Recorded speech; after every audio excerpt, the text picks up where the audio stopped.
rolling the music. Coming up, we discuss the only interesting Democrat running for president. That's next. Yes.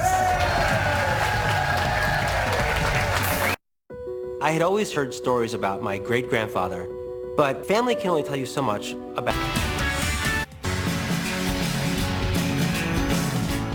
Like a soothing dove, she brings a message of love.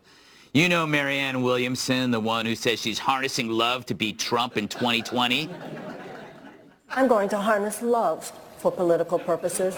I will meet you on that field, and sir, love will win. You know it. You know it. This week, a Politico piece had some ideas for the Dems to improve the debates, including keeping fringe candidates like Marianne off the stage. Ooh. But here's what's interesting. A new St.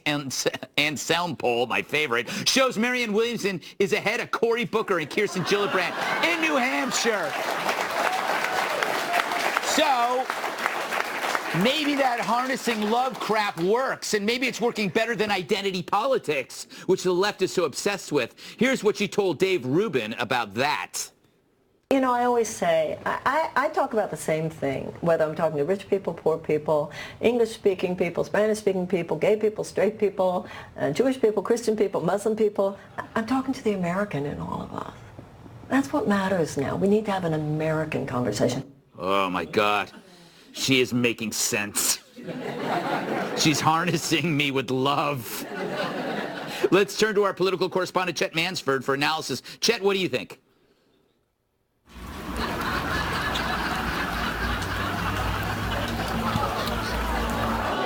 Chet's been harnessed by love, too. See, it's spreading. Kat, that's not right. Is she really the only interesting voice on that side, or am I just falling in love and I don't know it? Yeah, no, she is. She had a tweet this week that said the problem in our country is that we have not emotionally connected with the Declaration of Independence. And I've spent all day thinking about what that could possibly mean. Yes. I mean, does she want us to, like, rub crystals on it? Or, like, because I don't think, like, the National Archives lets you do that. No. Like, they keep that line moving quickly. They don't let you, like, go up to it and start talking about your childhood or whatever, however you emotionally bond. But I think she's wonderful. Mm-hmm. Jury's out on how many push-ups she can do, because yes, that will be the decision for me. 300. But she's so captivating. What she said didn't make sense, and I've spent all day trying to figure out how to make sense of it. Reminds me of Trump, man. She is the odd person out, Tyrus, in this bunch. Well, no, she's correction. She's the only person in this bunch. And I mean that. I mean, everyone's a human being, but I actually feel like what she's saying is genuine and real, albeit weird, but I know her name. Yeah. Marianne was. Yeah. If you ask me to list the other ones who are not CNN correspondents who annoy me because of silly stuff they say, this one, she speaks and I'm like, oh, you know what? Cool. What's she talking about this week? Yes. And it's amazing to me that the Democratic Party, which is all about inclusion and everyone's welcome, are now saying she's got to go. Yeah, exactly. She's got to go. Because you know what? Again, I go back to how I made fun of Trump for like 6 months, and I was completely like, and who was laughing now? I feel like she's going to rise up the ranks. Yeah, well, she's not only is she above Gillibrand and Booker, she's got to be above de Blasio. Yeah, right? Of course. Yeah. Everybody's above de Blasio. Yeah. But Tyrus is absolutely right. Look, the party of inclusivity, right? But what are they doing? They're doing their standard. If we don't like what you're saying, not only should you shut up, but we're going to figure out how to game the system to keep you off the stage. Right. And the only thing that's going to get me through these debates, frankly, is her. And now he's dropped out. People like Swalwell. Yes. So every day I was excited to see what crap he was going to kick out there.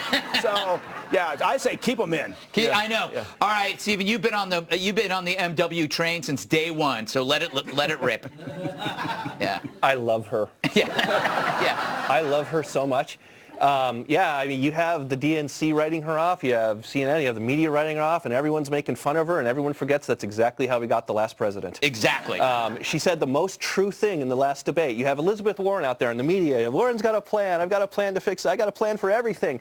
And Marianne Williamson walks out and goes, you know how Trump won? Trump, he didn't say I had a plan. He walked out and said, let's make America great again. Mm-hmm. And Trump won. Elizabeth Warren pretended to be a Native American for 25 years. Yes. And Marianne Williamson entered the spirit world in one debate. Yeah. Okay? Yeah. She's the only one who I believe wife could hold a seance and bring back Benjamin Franklin. That's who you would want to bring back? Benjamin Franklin? Yeah, he seems like my favorite. She just reminds me... Any questions about that? I think he could do the most push-ups. She reminds me of the world's greatest babysitter. Like, she's like a soothing waterfall of warm milk. She'll be commander in brunch. Yes. The next debate, she needs a glass of rosé and a cigarette. Our President Trump will say anything. Yeah. It's going to be a little hard to argue when she goes there. Yeah. You know what I'm saying? Like, that debate. It's going to be everyone something says, oh, else. I want to see Biden. No, I want to see that. I want to see that. You know what's going to happen? It's going to be like a Hallmark movie. They're going to fall in love. Mary, he's going to resign, and he'll be president, and he's going to be her VP. It's going to be the greatest time of our lives. It'll get real when CNN starts covering her rallies.